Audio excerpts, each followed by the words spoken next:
Today's 100th live stream is brought to you by DraftKings Sportsbook. You know, America's top-rated sports booking app. Not only are they safe, but just like Deke in this fire suit, secure and reliable.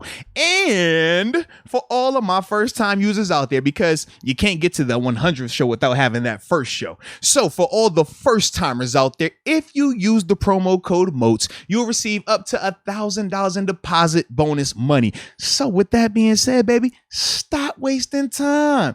Join the celebration. Put the promo code in and get yourself an opportunity to make a little money. But Deke, as much as this is a great day, it's a celebration of us. Mm-hmm. We know at times, sometimes people celebrate a little too hard. Sometimes people don't know when to cut off. They don't know how to draw that line. And you know what? If you know someone who has a gambling problem, you know what you should do, Deke? No. You gotta call 1-800-GAMBLER. I say, you gotta call 1-800-GAMBLER. We did have some more action. The Pittsburgh Steelers, last episode we talked about, I believe it was Patrick Graham was the only guy at the time that the Pittsburgh Steelers had requested to interview for their defensive coordinator spot. He was the he was the defensive coordinator for the Giants. We talked about him a little bit more, or a lot in depth on Monday.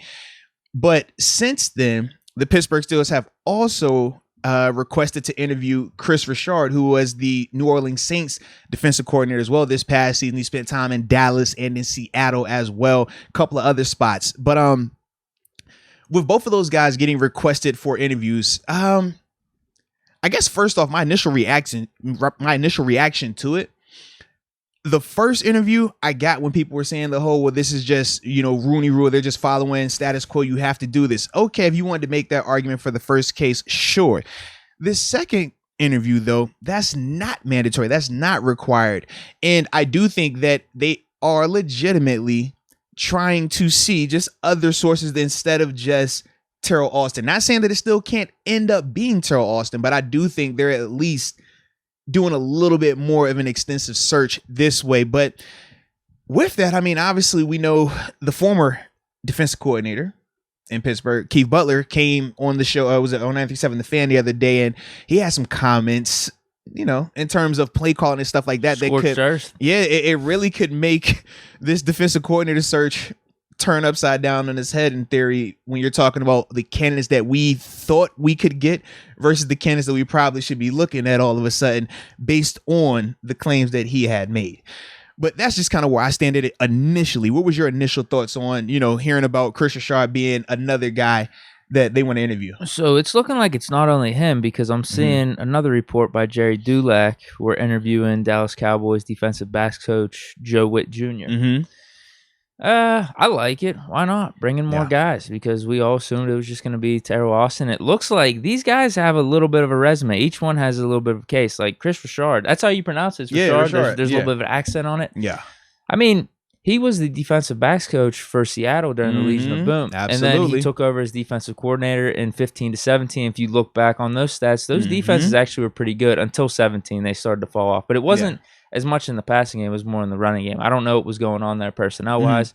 But then, he jumped around a little bit, ended up being the Saints defensive backs coach. But shoot, even in Dallas, was that a year ago, 2 years ago? He still was good then. How was that Dallas defense? The Dallas defense under him was good. That was part of the reason why. He was D-backs coach, right? And that was part of the reason why they were like, man, he's going to get an opportunity. He's going to get a chance to get upgraded because of that. People even flirted with throwing head coach conversations with him, but it was definitely defensive coordinator for him. And then you obviously saw what the Saints defense looked like this past season. They look good. The offense was bad, but their defense flew around. Their defense, man, kept them in a lot of games. Their defense was definitely the bright spot for the Saints this season, and that's largely because of what Chris was able to do with that group down there. So, I mean, now and what was that? Because I didn't even know about the third guy that you just dropped. Was it Joe? You said Joe Witt, right? Under the radar today. Yeah. So Joe Witt, let me go through his resume a little bit here. His main job was with the Green Bay Packers, 2009 to 2017. Cornerbacks coach. Time with Dallas too, right? Yeah, cornerbacks coach. He was pass game coordinator with them, so he has a Super Bowl as their cornerbacks coach.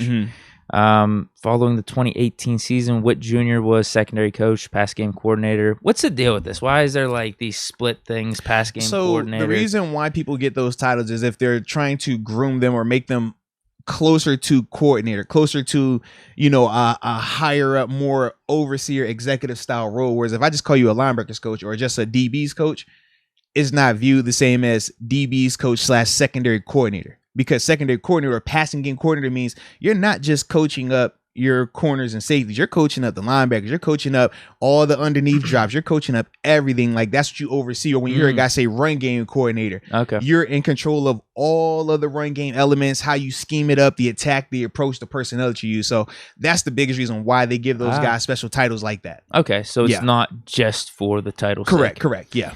And with the titles, more money as well, because the money also is a part of the elevation within that rank, within those rankings and stuff like that.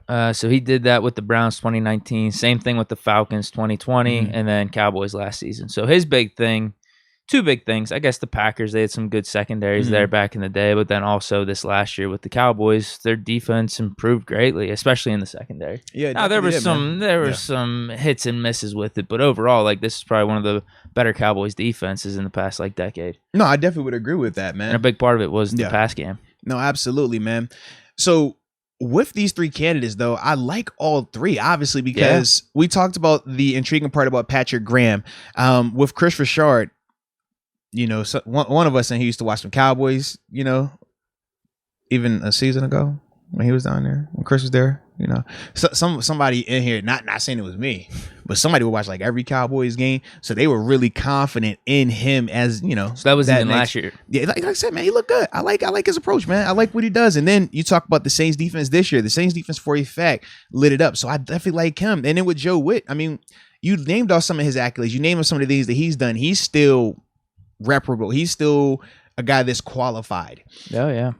The one with him, I guess, though, is that he doesn't have any defensive coordinators experience, whereas the other three, if you're including Terrell Austin, all do at least for a season. Right. But I guess the elephant in the room, based off of what Keith Butler has said, right? Because Keith Butler, for those that don't know, Keith Butler did an interview the other day, and he basically said that he has never called a defensive call here in Pittsburgh. Never. He said even LeBeau's last year, he was like, even under LeBeau's last season, Coach Tomlin was calling deep. That's what he said. Surprised all of us. We were all surprised. All of us. You can imagine. I was like, what? I know what I've been seeing. So maybe I have. Maybe you telling me it's something different. All right. But either way, if that is valid, if that is the truth, and he's the one, or in terms of Coach Tomlin's always going to be the guy calling the defenses, now I start to question if a guy like Chris Richard would want to come here, in the sense of, you've already heard a tenured guy here say that during his time, he never got a chance to call. So essentially you're the puppeteer, but you're going to get all the negative criticism and none of the praise, because the praise is going to go to Coach Thomas. So in terms of you elevating when you leave here, or whatever else may come from that, you're always going to have that on you, because this is documented right now. Well, it's definitely the case with Butler. Yeah, absolutely. So now I look at Butler, I'm like, man, maybe you want to, all that negative that people was trying to say, even when we talked about the pros and cons of him, I guess I'll retract all the negative if you weren't doing any of that. And that goes on to Coach Tita. How do you feel about it? Because I wouldn't take Butler as a liar, right? He wouldn't just come out and say that. What's the benefit for him? That's kind of how I looked at it. I was like, man, if, I understand these guys have a personal relationship, but I was like, there is no benefit for him saying that, because that discredits all the credit that we tried to give him in terms of where the defenses had finished, especially when they finished in the top fives and stuff like that. We were putting that on him as a positive. So by you saying, or by him saying that Coach T calls every call, now you're looking at him and you're saying, well, you're just a glorified Monday through Saturday guy, but when it's time to, make it happen, you're just the puppet. You just repeat what Coach Thomas is telling you, and that is negative on him. But like I said, man, knowing the full scope of it, it definitely points a lot more attention towards Coach Tomlin, and changes, how we view these defensive performances, because from my perspective, we've been graded on a curve a little bit, because we're like, oh, it's Keith Butler. He's replacing Dick LeBeau. We know Coach Tomlin's there. Like, it's a lot going on. and we're like, oh, you finished top 5. Okay, that was good. We had some flaws, but it was all right. But if we're knowing now that it's been Coach T this whole time, that changes a lot, man. It does. Yeah. It feels a lot more disappointing then. Absolutely, because man. We've had some atrocious performances. It feels very underwhelming at times. To go from LeBeau and that defense that we had from about 04, 05 to, when did you say? 2013? Yeah. I mean, it started slipping a little bit, maybe around 2012, because I came in 14. I came in 14, and that was LeBeau's last year here, and they said, Keith Butler said that's when Coach Tomlin was already calling the defense. Yeah, guys were getting a little bit older around that time too, so personnel was changing. But still, I don't think there's any discussion between those two defenses when you're talking era. Yeah, I would agree. I definitely would agree, man. When looking back, I think that's the excuse we could use was just Butler, a little inexperienced at defensive coordinator. But you're right. We've had some good performances, but the expectations weren't as high. Whereas Tomlin, I mean, he was a stud defensive coordinator. That's why he was brought over. Yeah. So if you're telling me he's the one dialing all this stuff up, bro, I'm still trying to figure it out. I'm still trying to figure it out because I know what I was seeing. Was Ben's whole career hijacked then? Bro, I'm just trying to figure out what, like I know what I would. Eyes were on. I know what Butler would verbally call the play. I've seen. Okay, what's down distance and you. So I'm like, maybe they talking in the headsets, not just, maybe that's what's going on. But why you think you see me? You've heard me on record. I never was under the impression that was the case because we could see. We would have talked about this before. And we could see physically when Coach Tomlin wanted to call a call because you know what he would do? He would walk right next to Butts and he would pick up the sheet and be like, all right. Or he would tell Butts, hey, I want this. And if you're standing right next to him at times, because we rotate, you would hear him say, okay. Butts say, hey, Coach T say he want pressure. All right, we're going Cobra. Hey, you want me hand signaling Butts? You want hand signaling in? You know what I mean? So it's like, we would know when he was going to take over, and we would even joke on him about it. We would say, oh, it's time for him to be the puppet. It's time. You're ready. Put your hand up your thing. So it's like, we get that. But to hear that it was the whole time, that's the part where I'm just like, man. Unless he's lying too. I don't know. I don't want to call anybody a liar. No, I don't. I just Who knows? Yeah. Maybe it's like the AB situation. Yeah. It's both sides to the story. Right. There's truths in each side. Which one's a little bit more true? Which I don't know. Bruh, I'm over here. I'm dumbfounded. Like, what? Oh, wow. It's disheartening to hear. But then I'm like, was it an over-exaggeration where you just kind of caught in the moment while you were talking during the interview? You just coming off saying you're tired? You heated? Like you want to come back? You're being forced out to retire, kind of like Arians. Yeah, so I thought, or even LeBeau, because you remember LeBeau left here and went to Tennessee for a couple of years. Mm-hmm. So I was like, is it that scenario? I just couldn't make a read on it right then, and I didn't want to dive in and start speculating one way or the other. But yeah, man, this is crazy because we have never heard that before. And it's like, why, of all people, is it coming from him? It wasn't a beat writer. It wasn't us. It wasn't a fan. It wasn't social media. It came directly from his mouth. Yeah. So this leads us to the DC coordinator search, though. Yeah, man. And what types of guys we could bring in. So we're just tossing out dudes like Dan Quinn, guys that were defensive like play callers, went from coordinator to coach, maybe got fired, or they're just really good at defensive coordinator. So we're probably throwing that out the window. Yeah, which does Tomlin deserve a chance? Well, technically he's already had his chance. I guess that's, but we don't know for sure. For sure. What part is the not knowing? Because I look at it like this. So like I said, it's Butler's side. That's the only thing we can go off. So the reason I say that is this: have we had a situation where Butler has not been truthful to us? Whereas, I'm not calling Coach Tomlin a liar, but postseason interview, Coach Tomlin plays the media. So postseason interview, Coach Tomlin is asked, "Hey, are there any injuries? Does anybody need surgery?" Nope, everybody looks good. What did we just see posted on social media 2 days ago? Your star wide receiver, your boy Chase Claypool, having surgery. Maybe that's why he was dropping some. But regardless, the man said it himself that no, everybody was good. So all I'm saying is we can point to TJ Watt. Oh, nothing was wrong with TJ. He's healthy. He's good to go. And we're like, bro, we're watching his ribs. He's not healthy. He's not good to go. So all I'm saying is I can't point to multiple occasions where we've seen Butler publicly say stuff that hasn't been factual. Whereas we can point to Coach Tomlin multiple occasions saying things or talking around things in a way that could deceive you or mislead you. That's all I'm saying. So when we're talking about I mean, how much do we take from Keith Butler versus Coach Tomlin? For me, I lean a little bit more Butler in this scenario because the history of it. One, we haven't seen fabricate, whereas the other, we know we know how he get every once in a while. Okay, so the reason I bring up giving Tomlin a chance is just him being one of the top 5 coaches in the league, never having a losing record, us always being in the mix. Granted, I mean, we did have Ben Roethlisberger, we had a franchise quarterback, and we had some really good players throughout this time too, especially on offense with like A.B. Bell and all that type of stuff. What I mean is, I guess he should just get a chance to do it his way. Publicly do it his way. Because if he's been doing it his way, he just hasn't been doing it publicly. We don't know. You're right, we don't know. And the difference... It feels like keeping Canada on is his way, though. Yeah, but to me, the only reason I say it's different is like, man, when you do it publicly, now you can't hide behind Keith Butler when it's a bad call. Now you can't hide behind Keith Butler when the defense has a bad performance. A lot of times, let's be real, if he knows he's the one calling these calls, or if Keith Butler knows, you know what I mean? It's like, man, how many times have we come up here? How many times have we seen the slander towards Keith Butler? Well, that's the only thing we did when the season ended. We said we got to get rid of the OC and the DC. It's nuts, man. I still feel that way about the OC. Yeah.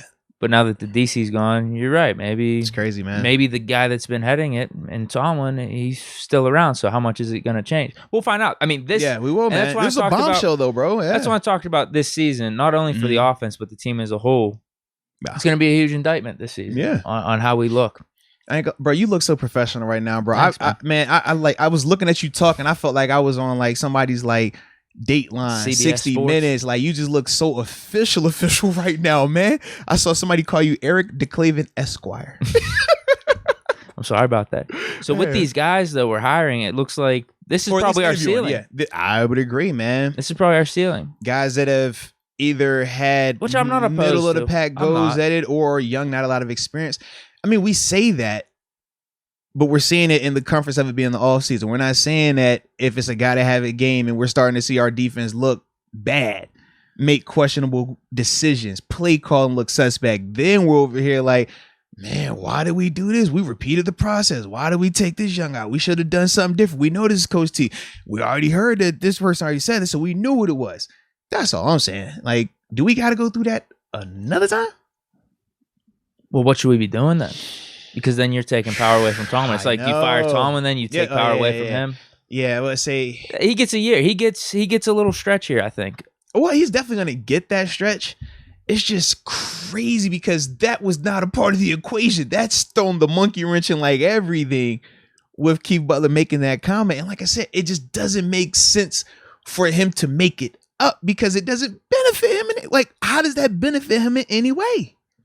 Gets him off the hook a little bit. How? Well, you're right. It also makes him look weak. It cuts everything under him. Like think about it. All you're gonna say now is he's just a great linebackers coach, not a DC, because you weren't the coordinator. If you're saying that he called you're not a coordinator. What would you say as him as a DC? You'd call him like above average. Could you call him above average if he's never called it? If all he's doing is just relaying messages? Assuming that he was the DC, if he was the guy doing it, I would say he was above average. I would say he had good moments. But no, it's hard to say that because of this. You look at some of the things that he did statistically. You talk about the sack numbers. You talk about some of his rush defense numbers. Now, this year was terrible. Oh, it was terrible. This year was terrible. But you look at him historically under him is not like that. In fact, it's been really good. And he has a stretch. The pass defense absolutely. So for me, when I think of Butts, I'm like, man, he has some years where he's led the league in sacks multiple years, right? That's under his defense, right? Allegedly, if that's what he's calling. So I think of that and I'm like, no, that's a dope feat because we know that's not easy to do. I also think of the guys that he's developed. We talked about that in terms of your TJ Watts, in terms of your Bud Dupree's, right? In terms of other guys like that we can go down that list of. So I'm like, man, I think that he's definitely proven that he is at least a good guy, good to above average, right in that range. But that's only if he was actually making those calls, because if he's not making those calls, then we don't know who he is as a DC. And that's why I said, once again, how does that benefit him if he were to try to get another job as a DC? You have no credentials. What are your credentials? You were 5 years just repeating calls. I'm not hiring a guy to just repeat calls. How old is he? 70? 65? 65. Yeah.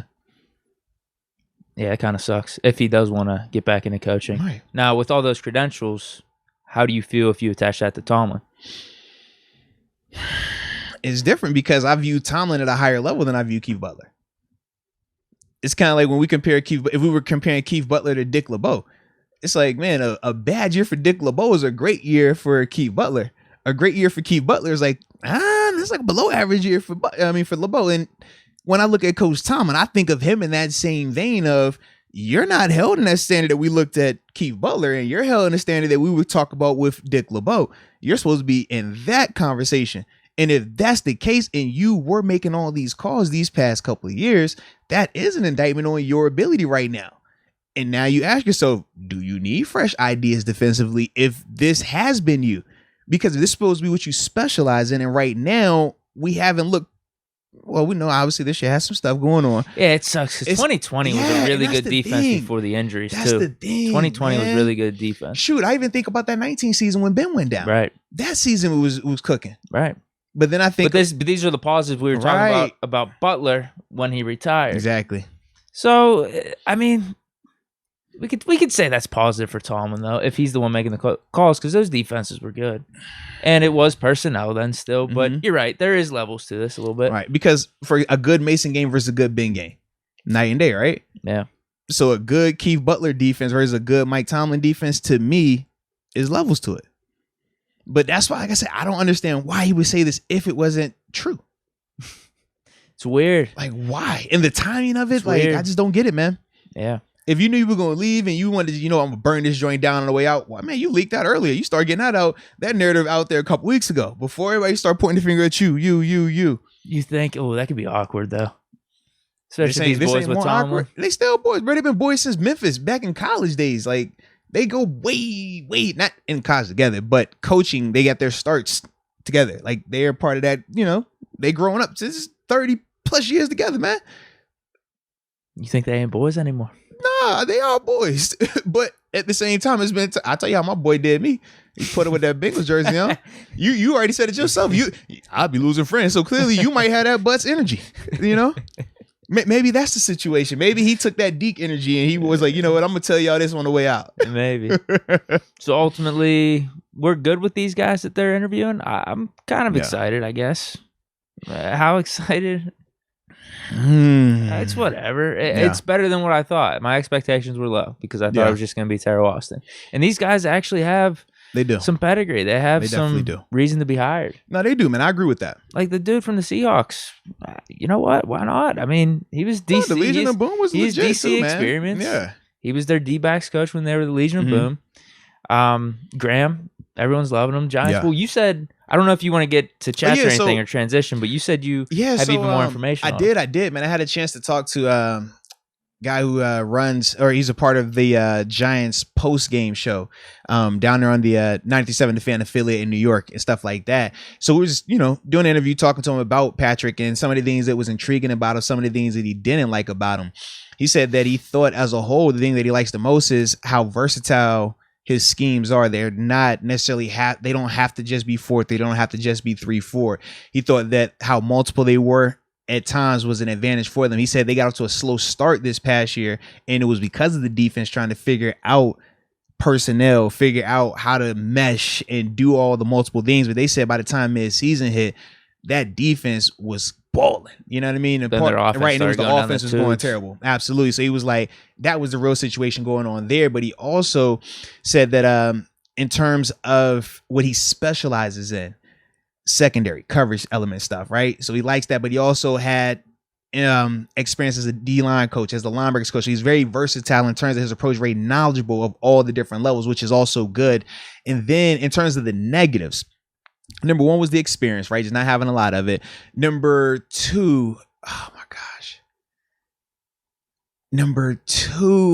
Oh my gosh. Oh, I'm drawing a blank because I'm like thinking about the positive part again, because another positive I had left off, and that was that they all played hard for him and finished. But the second negative was something along the lines of either generating pressure or something like that. But he was saying that it was more so because of the personnel versus scheme. Okay. But he was like, that's something. And then also just not knowing if he is a players coach like Coach Tomlin, or is he a authoritarian like a Bill Belichick? And he was saying largely because they were protected with the whole Zoom stuff, so he never had to go out there and do a whole bunch of talking in front of me to know what type of guy he is, his demeanor. Kind of like how we know who Coach Tomlin is right now. It's like, yeah, we know he's a players coach. We get that, and it's pros and cons to that with him.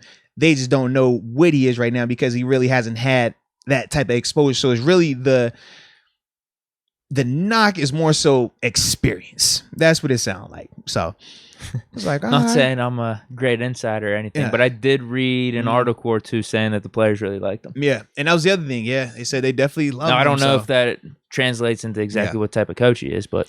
And going back to, so he did have an interview with the Jets for a head coaching spot a year ago. Yeah. He turned it down. We talked about that, but also they were saying that for him, they thought it was a better decision anyways than having your first coaching opportunity as a head coach be with the Jets this past, situation where we know it was a dumpster fire. We get it. You know what I mean? So I was like, I did like that though. It was good to at least hear some of that because that's stuff that we're not knowing. We read our articles and stuff like that, but we don't get those type of day-to-day, coverage like that. So I was like, all right, it was good. Good to know, man. So looking like between those four guys right now for DC. I did read at the bottom of one of these articles that people still think it is Terrell Austin as the favorite. The reason some of these interviews are taking place, though, is in case he actually takes another job. I can see that, man. Well, because he's linked with Jim Caldwell, and Jim Caldwell is the favorite for the Bears job, if I remember correctly. Head coach? Yes. Whoa. And they're saying if Jim Caldwell gets the Bears job, then Terrell Austin will go with him to be his DC because they go back to their Detroit days. Okay. So that's the connection right now. So that's why they're definitely monitoring that, but monitoring the Jim Caldwell situation as well.